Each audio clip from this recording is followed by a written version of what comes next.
This week, voters in Alberta decided literally to throw the bums out and got rid of Rachel Notley and her NDP government and instead gave a very healthy majority to Jason Kenney and his United Conservatives. Kenney, to his credit, said the very first thing he will do is repeal the hated carbon tax that Notley brought in.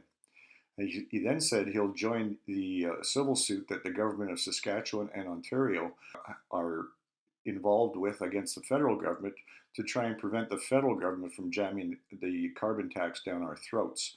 The trial started this past week in Toronto, as many of you saw here, covered by Andrew Lawton from Stem to Stern. The carbon tax is one thing, but the government seems to have doubled down on stupid by releasing a report last week saying that Canada is warming faster than anywhere else on the planet. I don't even know how that's possible. Did we somehow magically hang up a thermal blanket along the 49th parallel to keep the warm temperatures in or something? I don't understand that. Did Russia somehow figure out how to keep their cold Arctic air on their side of the planet so that our Arctic is warming up? It's crazy to even think that, and yet that is what they're trying to have us believe. McKenna even said this week that our disproportionate warming is an alarming reminder of the need to take real action and continue fighting climate change. We can, we must, and we will, she said. I can't even I can't even get my head around the logic of that. And then they doubled down on stupid by giving $12 million to the grocery chain Loblaws, ostensibly to upgrade their refrigeration systems. I don't even understand where the logic of that is. Loblaws last year posted net earnings of over $800 million. Net earnings of $800 million. It seems incredible to me that the government could somehow spend your money and my money by giving it to one of the wealthiest families in the nation to help them upgrade their refrigeration system.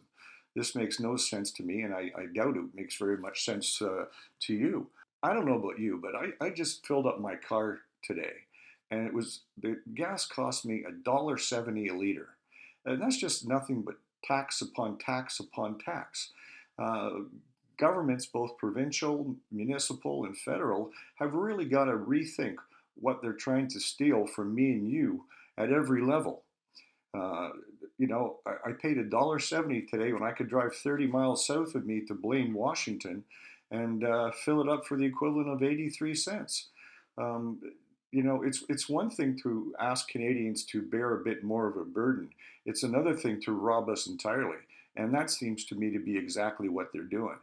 I don't believe for a moment that carbon dioxide that I exhale is causing a problem in the atmosphere, especially when Canada has the largest boreal forest in the world, and plants absorb all that CO2 and emit oxygen, which you and I need to sustain life.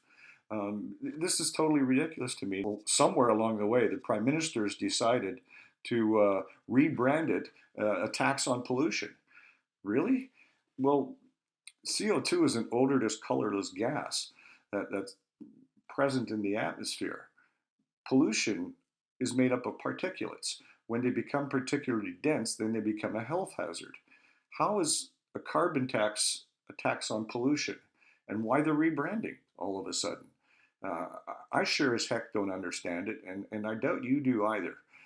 But yet they're feeding us this drivel in the hopes that we'll continue to happily pay more. Dig deep, open your wallets to us. We know what we're doing with it. Well, I've got a flash. They don't.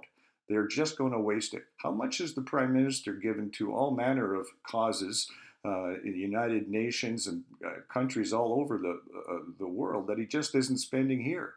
How about First Nations who can't get clean drinking water? Could they use a little bit of government help? What about the homeless people in cities across this country? Could they use a little bit of help? The giving money to the Weston family who own Loblaws, to me, is just absolutely ridiculous. I can't even imagine what they're thinking to think that this is a good idea. I, for one, am getting very fed up with all of this, And I hope that governments, all governments, will understand there is only one taxpayer.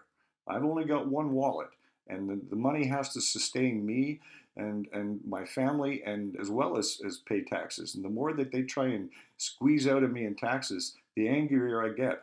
And trust me, the angrier that we get as taxpayers and as voters will backfire on the Prime Minister and his Liberal Party. For True North, I'm Leo Knight.